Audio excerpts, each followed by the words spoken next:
Bom dia, boa tarde, boa noite a todos. Meu nome é Gabriel e, juntamente da Beatriz, faço parte do programa Residência Pedagógica. Estaremos aqui para auxiliar vocês no entendimento de alguns conteúdos do PET 2, do segundo ano.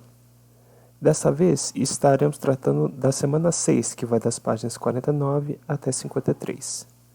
Os conteúdos abordados dessa semana são permutação, arranjo e combinação, todos estes na sua forma simples. Neste vídeo, falaremos sobre permutação. Para começarmos, observemos o seguinte exemplo. Em uma caixa há 3 bolas, uma laranja, uma verde e outra amarela. Todas elas serão retiradas em uma ordem aleatória. De quantas maneiras e quais serão as sequências possíveis de se formar com as cores das bolas retiradas? Bem, nesse diagrama aí que eu montei de forma tosca, mas serve para poder explicar. A primeira bola, então, começando pela bola laranja, eu tenho as possibilidades de que saia agora uma amarela e uma verde. Se eu sair, por exemplo, a segunda bola, uma amarela, ela vai sair, a última só pode ser a verde. Se a gente pegar a segunda sendo verde, a última será, obviamente, a amarela. Se a gente começar com a primeira bola retirada sendo amarela, a segunda pode ser a laranja ou a verde. E assim a gente tem apenas novamente apenas uma única opção para a terceira, uma vez que a gente já tenha retirado 2 bolas. E o mesmo vale para quando a gente começa com a bola verde. Temos aí então, a gente tem 6 possibilidades.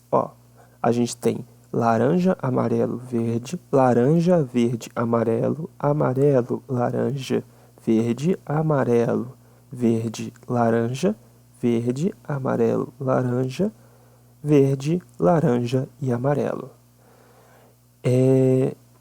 Então a gente tem 6 possibilidades de ordenar essas bolas, que no caso a gente vai retirando na aleatoriedade, então são 6 possíveis ordens. Porém, se forem 4 bolas de cores distintas, quantas serão as sequências possíveis de cores com 4 bolas retiradas?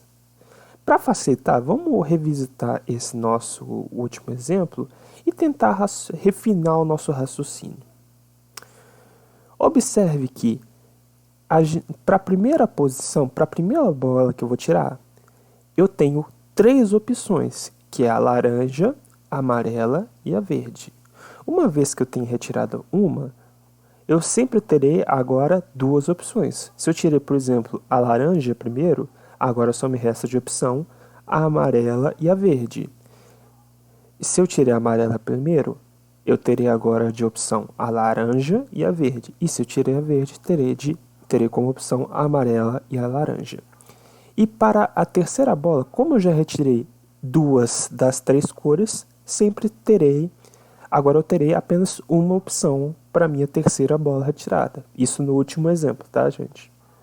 Com isso, a gente pode observar um padrão de decaimento, ou seja, a gente tem 3 opções para a primeira, 2 para a segunda e 1 para a última.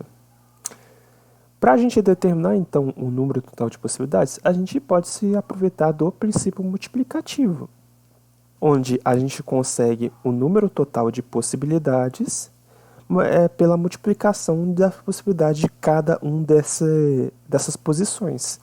Então, para a primeira bola retirada, eu terei 3 opções. Para a segunda bola, 2 opções. E para a terceira, última. Desta forma, o meu número total de possibilidades é 3 vezes 2 vezes 1, ou seja, será 6 possibilidades. Pensando nisso, voltando agora para o exemplo 2, onde temos 4 bolas, é só a gente observar. Quantas opções eu tenho para a primeira bola retirada? Eu tenho 4. Retirei uma bola. Restam quantas na caixa? 3. Tirei 2 no total. Restam quantas na caixa? 2. Tirei 3. Quantas restam na caixa? Apenas uma. Então, o número total de possibilidades é 4 vezes 3 vezes 2 vezes 1, que é 24. Agora, se forem N bolas, N, ou seja, uma quantidade indefinida de bolas.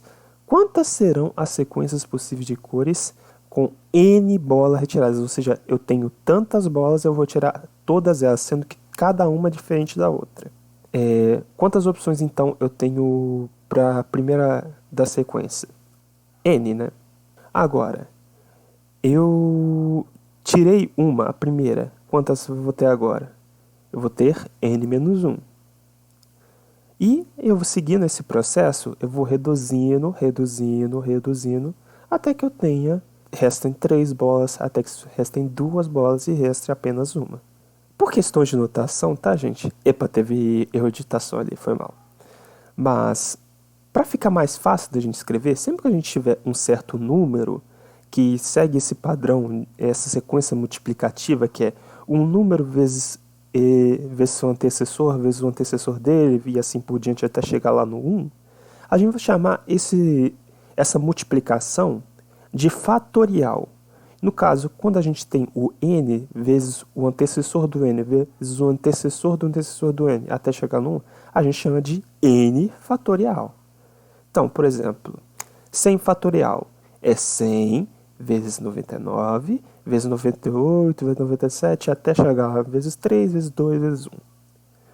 O 5 fatorial é 5 vezes 4, vezes 3, vezes 2, vezes 1.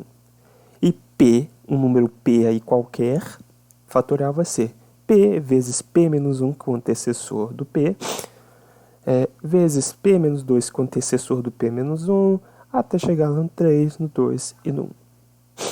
Então, para casos onde apenas temos de reordenar uma certa quantia de elementos, ou seja, onde apenas a ordem vai importar para a gente, o número total de possibilidades de se organizar esse conjunto é dado pelo fatorial do mesmo número de elementos. Em análise combinatória, a gente chama esse tipo de situação de permutação, e a gente vai representar ela por P N. Então, de quantas maneiras podemos permutar os integrantes de uma fila composta de 10 pessoas? A gente tem 10 posições na fila e 10 pessoas nela. Então, eu tenho um número que é 10. Número de elementos que é 10. Portanto, o total vai ser 10 fatorial, que é 3.628.800. Se vocês quiserem fazer isso daí na calculadora, é só multiplicar 10 vezes 9, vezes 8, vezes 7, vezes 6, vezes 5, vezes 4, vezes 3, vezes 2, vezes 1, e vocês encontrarão esse número. No mais é só isso, tá, gente? Muito obrigado pela atenção de vocês, um forte abraço, muita saúde e falou!